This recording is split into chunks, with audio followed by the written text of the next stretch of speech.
Welcome to Glorious San Diego Comic Con. Welcome to Glorious Saturday at Glorious San Diego Comic Con. My name's Andrew Sumner, I'm the COO of Titan Books, and it is my pleasure to welcome you to the Star Trek, The Art of Glenn Hetrick's Alchemy Studios panel. Let me welcome to the stage, Glenn Hetrick.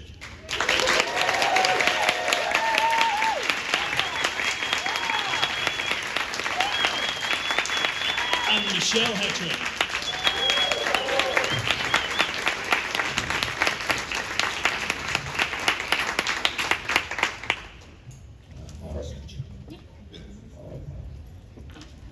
Hello, everyone. Thank you for hiking over here. I'm sure you were busy looking at all the amazing things on the floor, so we appreciate you coming over to check out our book.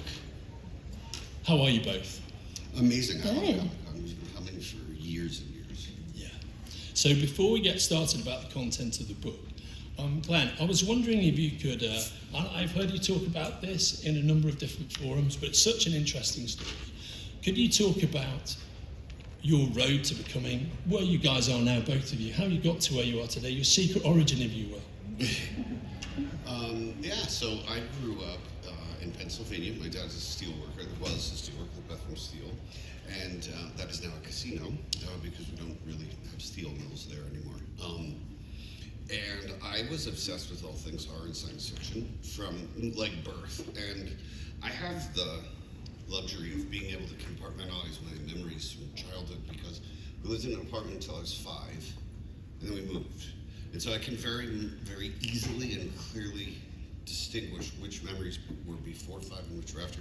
So I can honestly say that by 5 years old, I was completely immersed in Adam West Batman, the 60s Spidey cartoon, all the Sid and Marty Krofft stuff, and of course, TOS. So Star Trek Original Series was something I started watching literally as a baby before I even understood what they were saying. I was attracted to the look of the show, and then that just grew over the years, and I absolutely adore Next Generation, and I've watched it many, many times. We argue about this all the time. She's a TOS fan, I'm a Next Gen fan. And then we watched Deep Space Nine together to try to figure out who liked that one more. And we love all of it, and we love Voyager, and we're just both very immersed in the universe. And so Michele runs the company with me, and we are out pitching projects all the time as well. With our face-off producers, we have some reality shows that we're working on. We have a scripted series based on a series of books called Necroscope by the amazing Brian Lumley. We're taking that out as well. So Michele and I are doing all of that while we're running Alchemy. And when Star Trek came along, I had worked with Brian Fuller on Heroes. And he also did an episode of Face Off, and that's we've always been in touch with one another, looking for ways to work together. And so that's sort of how this part began. I actually started working on designs for the show before the show was fully up. So it's been almost 8 years, I think.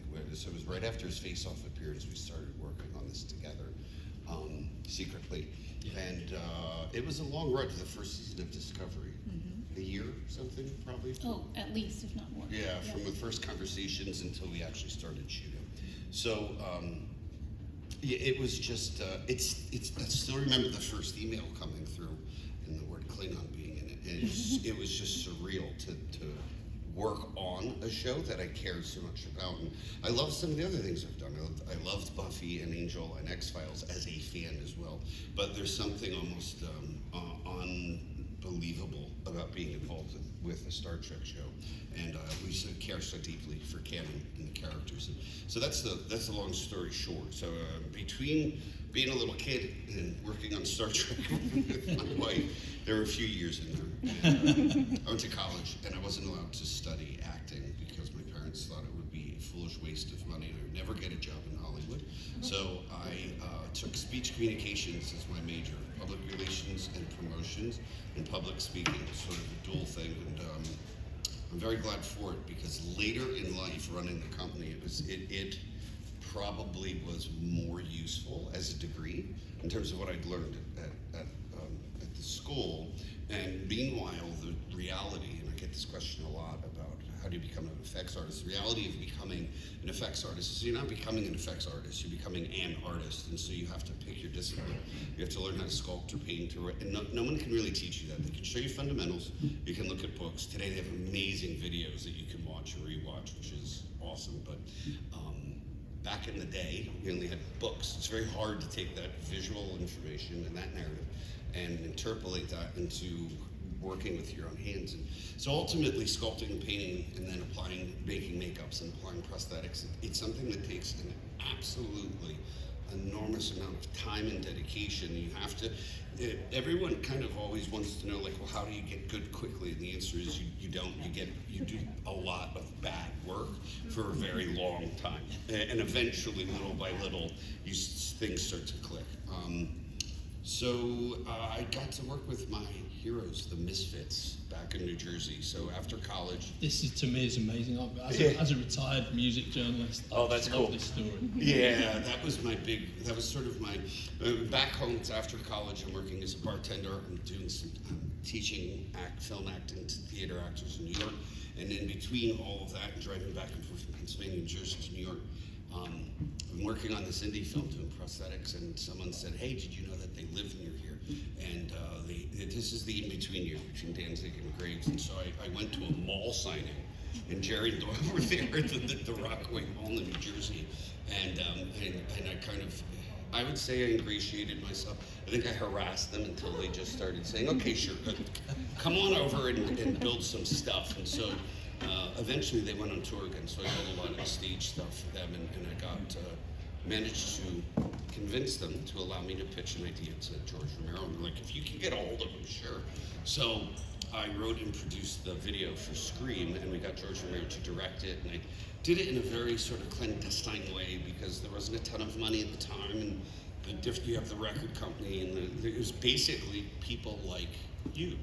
I was a convention person, and I had a network of people like yourselves from the conventions that knew people that honestly sold bootlegs of Romero's old films and different cuts if they had the dead and things like that. Yeah. And they knew George. They were able to get a hold of him, and I literally just rang him up at his house and said, hey, would you like to direct a Misfits video? I think if I would know then what I know now, I'd be too scared to do it. And Yeah. That's part of the bravery of youth, is you kind of... Absolutely. It's so interesting the way that works, isn't it? Yeah, you don't know that you shouldn't be doing it, and so you do. But it worked. It did. It worked out all right. And that was really, it was an amazing experience for me, and working with George. And I basically just said, they've written songs about your film, and your different films, and it would be incredible for you to direct a video. And he was doing a film at the time called Bruiser up in Toronto. So this was my first time in Toronto, actually, ironically. Now everything we shoot is there. And the film was called Bruiser, I think, and it just so happened that he needed a band for this big Halloween party sequence at the end of that film, and I managed to negotiate a trade between the Misfits and the Bruiser production. So they went and played in the film and did that scene for him, and in return he directed this video. And after that experience, which was amazing, I really need to move to Los Angeles now, because there's, at that time, now there's more, but then there wasn't as much large budget production in Manhattan, and when it did occur, it certainly lets people shoot New York for the beauty of the location, but it's usually crewed out of Los Angeles. It's written here, it's produced here, and everyone comes from LA to New York, and so I kind of just got in a car and drove across the country, came to Los Angeles, and started knocking on doors. And the first shop I targeted was Optic Nerve, because I love Buffy, and I loved Angel, and I loved X-Files. Angel hadn't happened yet. It was the first season of Buffy X-Files. Yeah. And what I did was I kind of just snuck my resume through the door, and you have to bounce around a lot as a young effects artist. You have to work on whatever comes your way, especially when you're not really connected yet and you don't have a lot of friends. It's sort of like, the community is transient. You're going from one show to the next, and if you make pals in little groups, they kind of help bring you along to the next show and get your foot in the door. So I definitely jumped around a lot. I worked for XFX on Blade 2. I've done a bunch of low budget stuff, like Pumpkinhead 5 and 6 or something. But that was for Gary Tunnicliffe, an English artist who worked on Hellraiser films, who I was a huge fan of. But the point is, I would just keep going back to Optic Nerve. Anytime they would call me, it kind of became my home. And so after a few years, I went that first year from watching Buffy and X-Files to working on it within a matter of months, and it was very surreal. And after years of running around and working at different shops, I was really spending most of my year supervising shows at Optic Nerve and Crossing Jordan, doing forensic pathology shows, hyper-realistic silicon. I figured out how to truncate some of the chemical processes so that we could start to build these incredibly realistic bodies on a much smaller budget, and more importantly, in a much quicker timeline. And so what had previously been reserved for a film process only, when you had months to build something, now we were doing it in episodic. And Crossing Jordan had a rating slump, and so we got moved into the death slot on Friday night, which means you're this close to cancellation. And they had to cut budget, and when they did, one of the things they cut was going out as often. Yeah. So it's very expensive to go on location and to move everyone and to get all the trucks and all the catering. So they needed a way to keep it visually interesting while they were telling their A and B stories with the characters. So they started using the stages at Universal where we had the lab setups a lot more, and they needed a reason to be there in those hallways and in those labs. And that reason was they got really, really, really hyper-focused on the cause of death of each victim. So we were building hyper-realistic silicon bodies every other episode with every removable organ. I mean, when you get to the point in your career in forensic television, which I did in CSI New York or in season 9, and where you've built your second full-size shark just to pull body parts out of it, you've kind of done it all. It's like, okay, all right, we've melted people, froze people, we've pulled out hearts and lungs and spleens. All kinds of things. Yep. So, long story short, I ended up taking over Optic Nerve. John was looking to get out and focus on producing. And so that shop, that very first shop that I walked into, hired by an amazing makeup artist named Greg Funk, who was supervising, but he had had enough that day. That was his last day.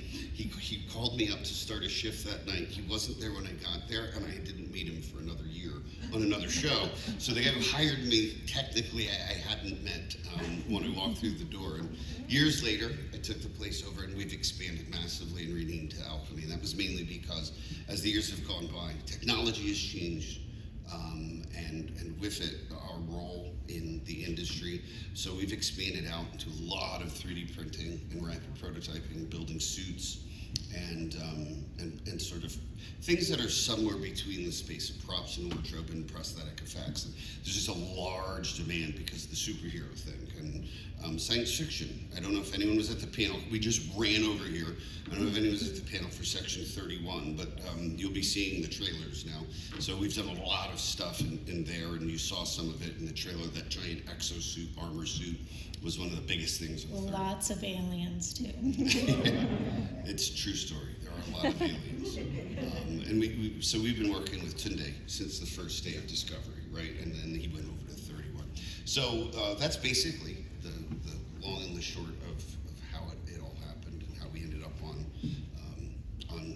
Discovery for all these amazing years, and on 31 and Starfleet. So all that stuff that they were talking about at the panel today, we've not been able to say a word about it until about 10 minutes ago.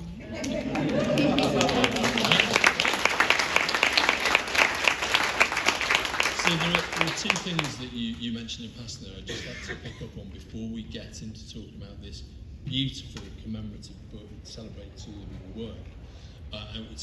It's a fantastic book, more on that in a second. But there are two things. One is, when you, with that love of the original series, which I share absolutely, had that pivotal, formal effect on me when I was looking. When you look back with what you know now, what are your favourite pieces of makeup design from the original series? What do you think your favorite is? The salt vampire. You love it. I beat the salt vampire, can you, right? I have the great fortune of Alex and Tunde and our new showrunner Noga and Starfleet, and previously Michelle Paradise and Discovery are very collaborative, and they know that I am, like, I'm always the geekiest geek in the room, even on a Star Trek show when it comes to this stuff. That is very true. His emails are this long. Yeah, they hate them. They have someone else read them and just summarize, because at the beginning of the season, they always allow me, which is amazing. I always submit a list of canon species. Yeah. So as they're writing and the room comes together in each season, they go, like, what have we not done? We definitely create new creatures that we've not seen, new species, but there's always room for canon. And from day one, I said I really want to do as many canon characters and aliens as we can and keep them as close as we can. And I know what a lot of you are thinking. Klingons are very close. So there's a story behind that, and it's all in the book. But we've tried new things, and we've definitely come up with new species, and things like the Klingons have sort of evolved on Discovery over time, and there are things like the Tellarites and the Andorians. You know, like, I always look, because I'm so into TOS. I know that, like, the Tellarites came out of the fact that they had no money, and they grabbed some makeups that were lying about from something else, these pig face things, and just glued them on. It was just Alien of the Week, and they worked with what they had. And so the Watchang stuff, some of the stuff they accomplished on TOS, we still rewatch it. You're like, how did you do it with, like, no time and no money? And they endure. They still hold up to this day. So it is really, you hear the word honor and privilege kind of bandied about and things like this. I don't know what other words to use or to use them. That's what it is. Being able to touch this stuff and to play in this world is every week is amazing. Every script we get is mind-blowing. So we get to put forth some of these canon ideas, and we say, oh, I'd really like to do this. So for me, the Saurian, right? Because we've always, my pitch to Alex and to News, how many times have they referred to Saurian branding throughout the show? But again, we've never really. And technically, we kind of did once in Star Trek, the original film. There's that scene where you have all the ambassadors from different Federation planets, and there's a BG mask that, unless you were there, you wouldn't know this, or if you've read it in Starlog or something. And it was sort of just like this lizardy mask they bought at a Halloween store, and they went, that's a Saurian. And the same with the Beetlejuicean, there's like a tiny bit of canon reference for it. So I gravitate to those things because I feel like we can define them without stepping on anything from the past. So the Linus the Saurian came from looking at that mask and going, great, so it's reptilian, and we just took it from there and tried to make the most realistic reptile makeup. And I think he was only supposed to be in a very few episodes, and they fell in love with the characters. So he became a reoccurring alien for many, many seasons.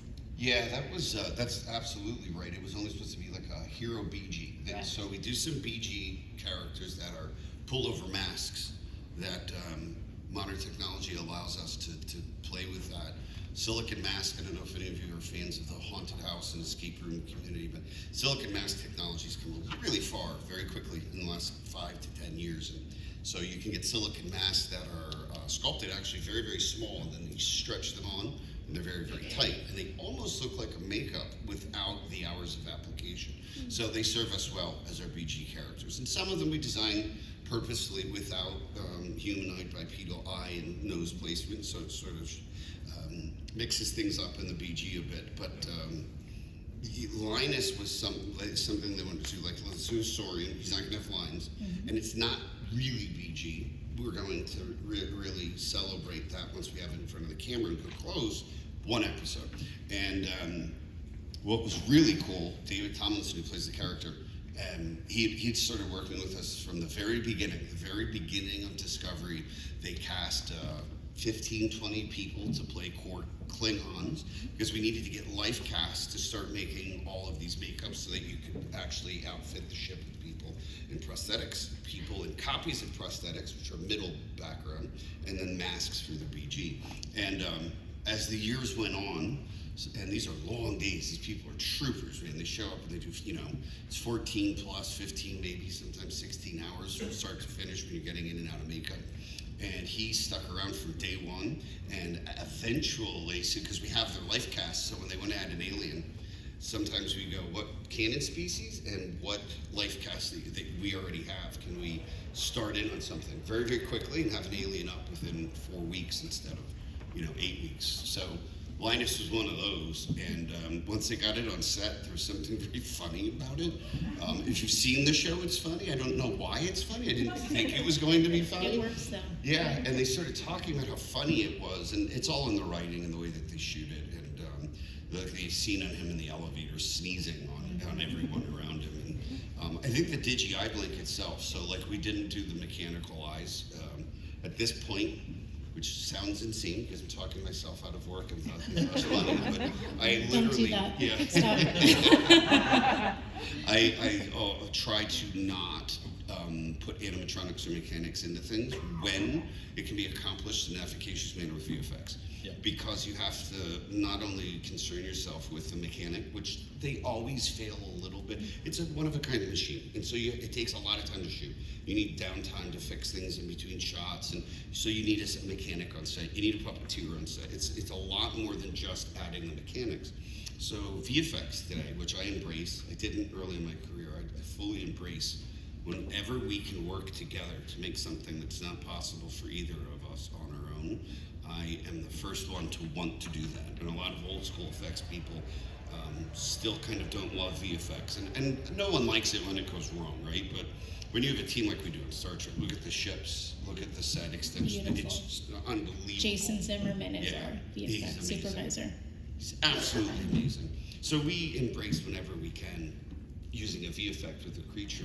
With Linus, when they added the digi blink, because in reality, David's eyes, in order to relax, so he's not staring through these big dark lenses all day long. In between shots, those lenses pop right up from the eyelids, so his face gets a little air, he can see without staring through the big orb eyes. So that's all we saw of it until you get it on and he starts acting. Then you see the edit, and it's really the way they edit the digi blink into that's kind of his emotive tool.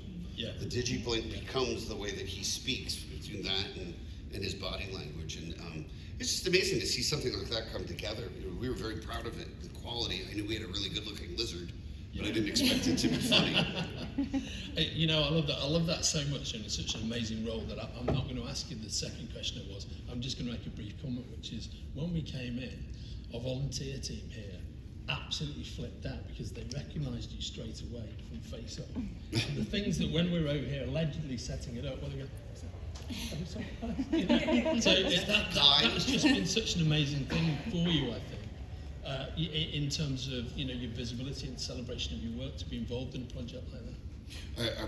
We loved every second of our 13 seasons. The producers have become some of our closest and dearest friends. They were in our wedding party. That's how close we were. In the party. And we are always working with them on new ideas, and it will happen. I think that maybe the public isn't as aware, painfully aware as we are of sort of the behind the scenes politics that affected our industry from the beginning of COVID through the biggest financial meltdown in Hollywood with studios bleeding, which is never, every once in a while a studio has a bad year, but all of them at the same time having a bad year because of theater shutdowns. And a bunch of factors, sort of worst timing possible, coalescing at the same time. And then we went into some union strikes. And that process, it affected everyone's family, all the people that own homes and have children. And so there's still not as much work as there had been.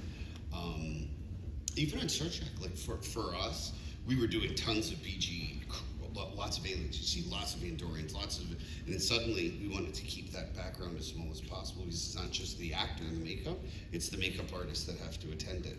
And so during the COVID thing, it lowered the amount of people and things that we could have on set. Very much everything's bounced back, and that's awesome. But with our friends from Face Off, the studios are just getting to the point now where they're starting to take pitches and they're thinking about buying again and starting. And so I know, probably just like us, a lot of you sit at home going, there's nothing to watch. No matter how many channels or streamers you have, it's sometimes, luckily we can always go back and watch Night Gallery, Twilight Zone, Star Trek. We actually just redid Voyager from start to finish, But I will say that season 4 and 5 of Face Off are now on Netflix. There we go. And hopefully there'll be more of that. The show there's deals, I think, where it's changing, where it's distroed and stuff. But we're always talking about the possibility. We all would love it to come back. We would love to have it. It actually is a good thing for the show in terms of the fact that we go through all the amazing talent pool very quickly, especially when we're shooting 2 seasons per year. Yeah. There's only so many people out there that can sculpt, paint, make molds, and handle the pressure in order to compete, and they have very little time to do it. And so anything you accomplish is unbelievable. The size of the haunt industry and the proliferation of online makeup schools have started to create a new generation of makeup artists that are more multidisciplined. They can do everything themselves. They don't mind molding and running their own pieces and then painting them and applying them. And so the reason it's a good thing is whatever the next thing is, whether it's another season of Face Off, whether it's another iteration, hopefully working with the producers, we have something we can't talk about yet that's similar, horror sci-fi, but focused on the directors working with props and makeup effects to come up with trailers. There's all different ways into it, and we will get back there, I'm sure of it. I think we're all going to see a lot of amazing new projects happening next year. You're going to see everything's bought, developed, and a bunch of new awesome stuff will be coming out. And it sounds like an amazing project that I can't wait to see. I think now would be a lovely time to let's talk about the book for a second. So this book is a phenomenal piece of work. We sat down the other day and we went through it, and I know that you guys are very, very happy with it.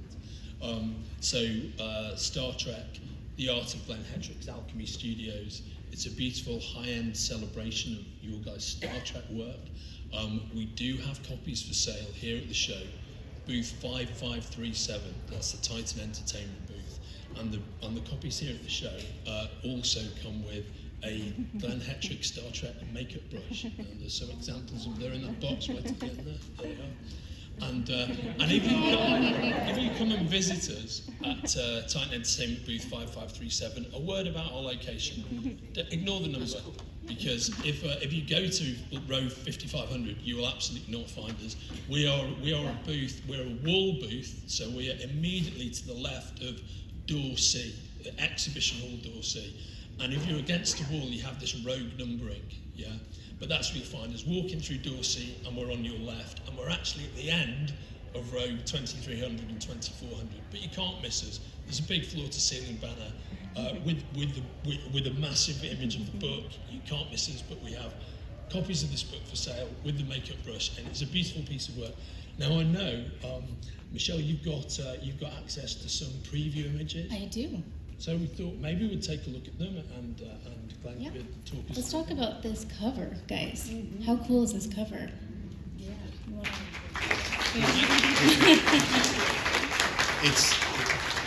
This one is done by I knew immediately when we finally agreed that we were going to do this book, and when they came to me, I was floored because it's kind of a dream come true. I grew up in libraries, you know, like I used to get my ass kicked at lunch every day. So there's a British librarian that worked at our elementary school, and she kind of saw what was going on, and she allowed me to stay inside every day at lunch. And so I read, and not only did I read more, she helped me to read, and she taught me, and so my reading level went up very quickly because I was kind of getting this one-on-one tutoring, and getting in Tolkien and Lord of the Rings and things in like second, third grade. There's a Hobbit by second, and then by third and fourth we're into Lord of the Rings. So I love books. Having a book with our name and our work on it, to me, is the biggest honor imaginable. In some ways it's even cooler than seeing the stuff on TV and film. And they've done such an absolutely breathtaking job with it. We just saw it ourselves. It's beautiful. The quality of the pages, and it's just, the color is unbelievable. This stuff looks better in the book than it does. It's 21st century publishing for you, ladies. Now we have quite an extensive portfolio at Alchemy, and so we do our own promotional book. And so I know a lot of these images very well, and I can tell you that their color grading and everything, it looks, their pictures their copies of our pictures look better in their book than they do in my own book. That's our production team, Kevin and Jackie, worked extremely hard on this book. They're both big Star Trek fans, so they really wanted to do your work the justice it deserved. And they did. I'm pleased that they did. And Christopher Shy is the name of the artist. You can check him out on Facebook. He specializes in doing retro sort of alt versions of new film posters of stuff from 60s, 70s, and 80s. And we knew immediately that's where we're going for the cover, because we just provided him images of the characters, and he figured everything out. He did all the. He sent us like 10 different versions, and it was so hard to choose because all of them were very, very, very cool. We didn't. We just let Titan Oh, just. is it? Yeah, I couldn't do it. I'm like. That makes sense. Yeah. So you want to start? Yeah. Now let's see if our clicker works. Oh. Wait, don't get too excited.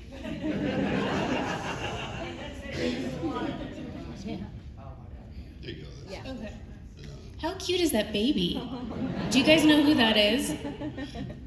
So yeah, as a kid, I think it was Sears used to sell a Star Trek long sleeve shirt, and it was really amazing quality. It was like a crushed velour velvety kind of thing, and it even had the gold stripes in the end of the sleeve, and you couldn't pry me out of that thing. I wore it day and night, night and day. He looks like the kid from Christmas Story, though, doesn't he?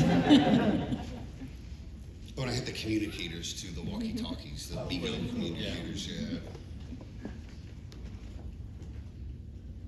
So as we go through this first section, so some of the images that we're going to look through here quickly during this little preview they're out of order from when they're in the book. The book is in continuity, so it takes you through the journey of each season in order by character. And for this, it would have not made as much sense if we split it up. So we kind of, anything that's within a species, we've put together as we go through this. So here you see some of the, this is the armor for what was called the Torchbearer. So I'm not sure if everyone's familiar with that's in the first episode of Discovery when they go out and they light the beacon of unification and bring all the houses together. So there's this sequence where you're in deep space, and this is the first of the new Klingon work that you see, is this character completely covered in armor. And it was such a challenging, daunting thing to take on, because you just want to do it as you want to make sure that you're doing it correctly and that it honors Klingon, but we wanted to elevate the level, and so we relied heavily on ZBrush and 3D printing for this. And so Neville had done the designs, and we went into textures and things, very much going back and talking about Roddenberry's vision for the Klingons, and having the ability to talk with Rod Roddenberry, who was able to tell us, here's what my dad thought, here's what here's where he wanted to go with it, because the technology at the time, you could only go so far. So knowing that there is sort of a Genghis Khan Mongolian thing going on with the warrior culture, we pulled heavily from that, and we took all of the same terrestrial historical resources that Gene was using when he was writing the Klingons and conceiving of how they behaved and what their world was and what their culture was like, and we infused them as visual cues into the armor.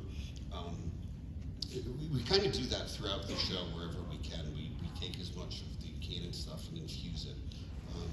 And so that, you end up seeing the suit more than just that one. So that's the Torchbearer with that helmet. But then there's a later episode where you see Laurel and Fokker on a derelict craft. And so they have different helmets and version. It's the same suit, but you have different kind of, it's their sort of space. For Discovery, it was their exterior spacesuit that allowed them to be outside of the ship. I love that's such a beautiful design. So this is the very beginning of the Klingons, and the stuff you see at the bottom there, a test that we did in the shop, and the real large version of there is on the set of the most incredible. It's literally the most incredible. Beautiful. They've ever seen in our lives. Ship. We still talk about it to this day. Yeah. They need to make. They should have made a movie of just the ship with no one on it doing nothing, just every inch of the ship. It was that intricate. But yeah, so as you can see, we knew out of the gate that this look had been established in the J.J. Abrams films. There was a Klingon. You don't really see it much in the cut, but that look where the idea of the double organs, which is canon, started to come up onto nostril ridges, and some things were duplicated, and they started to become, per Gene's original vision, reptile bird. So that's why their ships are what they are. It's why a lot of the language says what it does. And so that's kind of where we're headed with the design. So you can see in the tests, now we were only being paid to do the makeup, and I did something utterly insane. I really wanted to do this armor. The suit that you see here is wardrobe, by the way. That's not us. The torchbearer suit is the armor we built. On the bottom, though, where you see the test makeups, the 3-shot, we built that in the shop without asking anybody's permission, and I paid for it out of pocket. Very true. I wanted to I can attest to that. illustrate what you could do with 3D printing and the quality that you could attain. And so it's absolutely covered in Klingon. I think Neff had taken Chaplin's speech from the dictator and translated it into Klingon, and then we embossed it to show that we could get this super high level of fidelity with 3D design to print.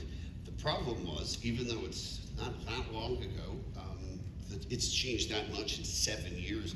At the time, the level of printing that it took to create that suit, which is the first head to toe. Iron Man has lots of printing. There's some stuff Legacy's done, there's a lot of printing, but that thing's head to toe, and then we copied it and made some of it in foam, some of it in polyurethane, some of it in fiberglass, some in resin, some in silicon. But the original prototype, full scale, printed, it would have cost a little over $1 million at that time to do that type of printing. But we were very fortunate that 3D Systems partnered with us, and they did a lot of the printing. It certainly wasn't free, but it wasn't at the cost that it would have been. So they used that to show off their skills with their new types of printers, and we got to, what better place to do that than on Star Trek? What better place to show new technology? So it was kind of a lot of great things coming together, right time, right place sort of situation. So that's what the bottom is. It's the test makeup. So then we go into, oh, and I didn't want them to see these giant Klingon, the new Klingon designs. It's such a big deal. And a guy with a t-shirt, because that was the plan, right? Makeup test, they usually have a black t-shirt or a cape. And I thought, if you see this thing out of context, if they don't have a really cool piece of wardrobe or some armor on them to balance the size of the head and to make it feel like a full character, you're just going to read the makeup, and it may not play if the person has his normal human arms. At that point, we hadn't built their arms and everything. So this is the kind of stuff that the reason they have to hire extra assistants to deal with me, because I send them emails like this. When we got into the Klingons, I said... It blew my mind, by the way, when I saw it on the galleys and I saw that you'd done all this work. The real deal is much longer. You know, it's like a 20-page document.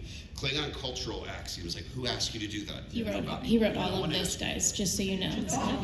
Reminded me of, if you've ever seen an Alan Moore comic script, it's not just a script, it's like a Bible. Yeah. Oh, that's him all day long. Yeah, and also that comes from the fact that we're also developing shows and adapting a book, and so that level of complexity and deep diving into things and breaking them out, it helps us a lot, especially with Tunde. Tunde's a very patient man, and he listens to all this. So with the Klingons, I wanted to, the cultural axiom document started as a way for us to talk about, with all the different houses, I wanted a different look, but there had to be a reason for that.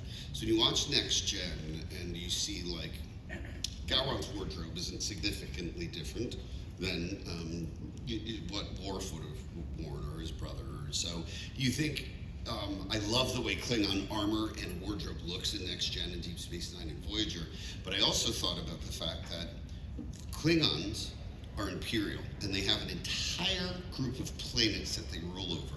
And if you think about how different our cultures look on this one planet, in just a few thousand years, the difference in our food, our music, our clothing, our architecture, our weaponry, our music, if there's that much diversity here on just one planet, imagine if you were part of a species that grew up on 100 different planets, all somewhat separated from each other. So you might share a similar culture, or a touchstone, or maybe a religion, certainly their warrior code, but after a few generations, they would all develop. There might even be multiple different types of Klingons on one planet. And so we knew that in season 1, the storyline of the different houses and them warring as factions and then coming together to unite against the Federation, which is a really cool thing. We knew that was a huge part of it. And I wrote this document to start to break out how they would be significantly different in terms of their visual presence, so that you felt like they grew up in completely different places. And that is only until we knew at the end of season 1 they would be unified. And when we came back in season 2, everyone's freaking out because they're bald, right? And it's like, we knew we would get to put hair on everyone, and that they would look a lot more Klingon, like canon Klingon, once we started adding beards and wigs and things. But the idea, hair is a very culturally significant thing in world religions. So it's another thing that we took from history. There's a reason that certain religions, the monks will shave their head. So with the Klingons, we thought, well, wouldn't it be cool if when they're not unified, when they go through this process, when the beacon is lit through unification, that if their heads are shaved for this period, and then they all grow their hair back, and each house has different hairstyles, that would allow us to give this one look in season 1, and then season 2 come back and show all these different Klingons with their hair grown in, and in all different ways. And it was something that I'm very lucky that they engaged me on this level, that I pitched to them, and they're like, that's a lot of insane stuff that you're saying, but it all worked out. I mean, it's just because I'm following the scripts are written and the ideas are there, and I'm keying into what I see on the page to say, what can I do visually to support these ideas? Your approach is so impressive. And could I just say, guys, amazingly, we're about 8 minutes away from the end of the podcast. Oh my! Yeah. We'll go really quick. So yeah, I just thought you might Let's want fast forward to through show some pages. your Yeah. Well, that's too fast. I know. There's a delay. Go back. There's a delay. Okay. So that's more of the armor. That's an early test on myself, and I end up looking like John Travolta in freaking Battlefield. Not my intention at all, but I had a life cast lying around, and I wanted to show what that head would look like if we just did a larger, longer forehead, and we kept the lower face open, like Worf's is on Michael Dorn. Okay, you can go ahead. So you can see we tested out a bunch of different looks, and then sort of full circle, this is a Klingon I got to play at the end of season 2, who may be the most next-gen-y, but that was sort of the end of my cycle, like starting with these new, crazy-looking bald Klingons, and then going all the way through, working through that arc, and I got to play that right before Discovery takes the time leap. So I'm on L'Orel's ship, operating the weapons center, and so Kavort is, we did it on me, and I was able to get the wig and the beard and everything, and start to really kind of get to the last step of my journey of taking the Klingons in that Discovery timeline, all the way up to why they look the way they look in Next Gen. Brilliant.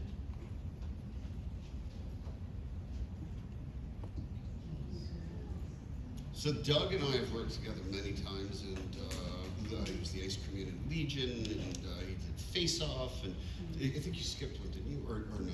Yeah. Yeah. So this was a super last minute makeup, because for the almost all of prep, the image on the right screen with all of the eyes, the flying V head was the original Saru makeup, and it was super complex, and it had all of these eyes, and the eyes were static. Again, this goes back to what we were talking about. Luckily, I've talked so much I can just reference my we didn't want to make each eyelid mechanical, and so they're all just static eyes. So when you see them, it looks kind of just like that still image does. But they actually put Dougie in this, built it, put him in it, shot it, and then they did a VFX test on it, with all the eyes blinking and the head moved a little bit, and it was quite amazing. It was beautiful. Yeah. It really, really was. And I would not be amazed if we do not someday see that character in another episode or one of the films. But we decided to, I'm very happy we did. We decided last second to go another way, because that was so cumbersome in terms of production to have the VFX, knowing that Saru would be in as many scenes as he was. It was just, it didn't make sense to take that leap, and so we went, what can we do instead? And I had always loved this design. It was an earlier iteration that Neville put forth as something else. And we went back to this, but there's this blue-green froggy reptile kind of vibe to one of the suggestions for paint. And I was really steadfast in the fact I wanted it to be fleshy and because I didn't want to take too many crayons out of the box with Saru. When you have him on the call sheet so often, and he's not just in the show, he's on the bridge. Every alien that you see, whether they're on screen or on the bridge or they're fighting on another planet, you're going to have those same colors in the same shot. And I knew that we were going to do Andorians, and we were going to do Orions. And so I wanted to reserve and keep him kind of in the neutral zone, if you will, so that we could play with colors in other species, because there's so many aliens to do in Star Trek. There's only so many colors. You run out really quickly. So you have to make sure you keep as many of those combos open as you can. Speaking of, this is our Andorian. So we've just added some more elegant line work to the forehead and the side of the face, because I didn't want to veer too far from what we already know and love. I really love what you did here. Thank you. It's just so clever. The challenge with the Andorians, of course, same thing with mechanical. So with their antenna, we didn't want to. Anytime you attenuate something like that, you start to get weight, and it starts to want to kind of sag down off the head, so there's a plate under there that supports it. We did build a version with a cable system, and it was really cool. They snaked around, and they were characters of their own, but you need a puppeteer all the time. And what we ended up doing last second is we built into one of the ridges that go along. So sometimes there's technical aspects that really drive the creative. That's a good example. The wrinkles are there because they're hiding a seam, and so you can pop them off. And when they want them to move, they'll pull them off on set and keep shooting, knowing that a V effect will take over. Amazing. And then you can slide them back on when they're walking around, so you don't have to do it in every shot. If they're static, it's the makeup. If it's moving, it's a V effect. Isn't that fantastic, right? It's just amazing. It's brilliant.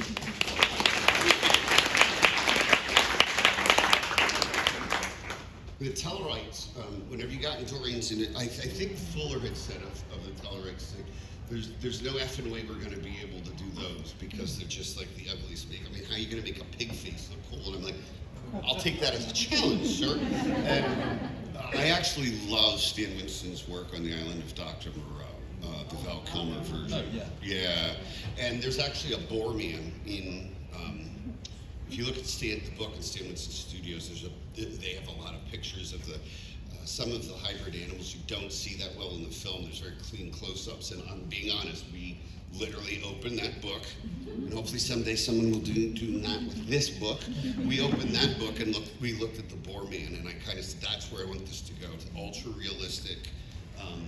Try to get the porcine hog aspect with the jowls and the way the horns come up, but make them look really badass, because the Tellarites are badass in canon, like the way that they present as a species, and I love that. That's one of my favorite makeups we've done for Star Trek. The Tellarites. I hope we do more of them at some point in the future. Vulcans, what is there to say? Everyone loves them, and I'll tell you though, they're deceptively. They're very complex. They look like they'd be easy, right? It's just a pair of ears. It is not easy. One of the main reasons is because all of our ears are very asymmetrical. And you don't know that until you take a life cast. When you first time you see a life cast of yourself, it's trippy. It's like seeing your own head. And you don't see yourself three-dimensionally in a photograph and a video, but when you see a life cast of yourself, it kind of freaks you out. So when you sculpt points on your ears, if we just follow your ears, you're going to get these wonky. and so what we actually have to do on almost every Vulcan, because you're extending the ear up, is each ear is very different, so that the points end up in the same three-dimensional plane. Amazing. So we usually take a full head life cast so that we can figure out the exact sizing of the ears with the face. Then they're split off into their own ears for molds. And they have brow covers. There's a little appliance that covers their entire eyebrow. Back in the day, they would just shave them. That's badass. They don't do that anymore. But sometimes your eyebrows don't grow back when you shave them, and so it's no longer an option today. So we have to create this really, really tiny, thin, delicate piece. Sometimes the hardest thing to do is the thing that you don't see, that's so simple and so a little piece, but the edges are right in a high movement area, and so there's little blenders that block off half their eyebrow, and then a Vulcan eyebrow is made on lace, one hair at a time, and it glues over the blender. And so the inside of the brow is the performer's actual brow, and then half of it's hidden with the fake eyebrow on top. I think that is a fantastic piece of information on this slide of Spot. That is where we're going to have to pull it. Yeah, there's more in the book. There's way more in the book. And on that very note, Glenn and Michelle will be signing copies of the book at our difficult to find booth 5537, just to the left of the door C to the exhibition hall, at 5:30 in about 40 minutes from now. And before I close out, you see this wonderful work, it's all in there. Before we leave you, if you could please give a round of applause to our wonderful Comic Con staff. You're here, they're all volunteers. And please also give a round of applause to our tech team who set all of this up. And Hannah Scudamore right there, thank you. And last, but of course certainly no means least, thank you so much to Glenn and Michelle for showing this hour with Thank you. I could listen to you guys talk all day. It was absolutely right on. And thank you everybody. Go Star Trek. We'll see you at the booth. Thank you. If you're enjoying watching Forbidden Planet TV and you're enjoying watching us talk to the world's most interesting and accomplished filmmakers, authors, artists, musicians, creators, subscribe right here. See you soon.